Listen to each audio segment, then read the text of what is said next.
جمعے کے بعد اللہ تعالیٰ نے یہ نہیں فرمایا تسبیح لے کر مسجد کے کونے میں بیٹھ جاؤ،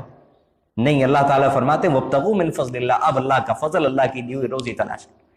جب ہم مسجد سے نکلتے ہیں اس وقت ہماری دعا ہے اللہم انی اسألک من فضلک، اے اللہ میں آپ سے آپ کے فضل کا سوال کرتا ہوں، اب روزی کا سوال کرتا ہوں، میں نے آپ نے جو فریضہ عائد کیا تھا اس کو میں نے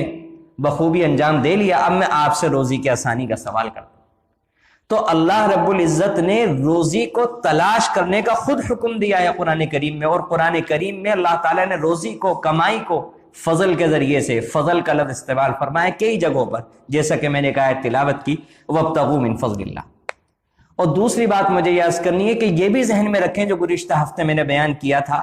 وما من دابۃ فی الارض الا علی اللہ رزقها، کہ زمین کی جتنی بھی جاندار مخلوقات ہیں اللہ تعالیٰ فرماتے ہیں سب کا رزق ہمارے ذمہ ہے، سب کی روزی ہم نے دنیا میں رکھ دی ہے، بس تمہیں ہاتھ ہلانے کی ضرورت ہے، کوشش کرنے کی ضرورت ہے، پہنچانا ہمارا کام، دینا ہمارا کام ہے۔ اور ہر انسان کا رزق اللہ نے متعین کیا ہوا ہے، ہر مرد کا، عورت کا، بچے کا، بوڑھے کا، ہر جانور کا رزق اللہ نے متعین کیا ہوا ہے۔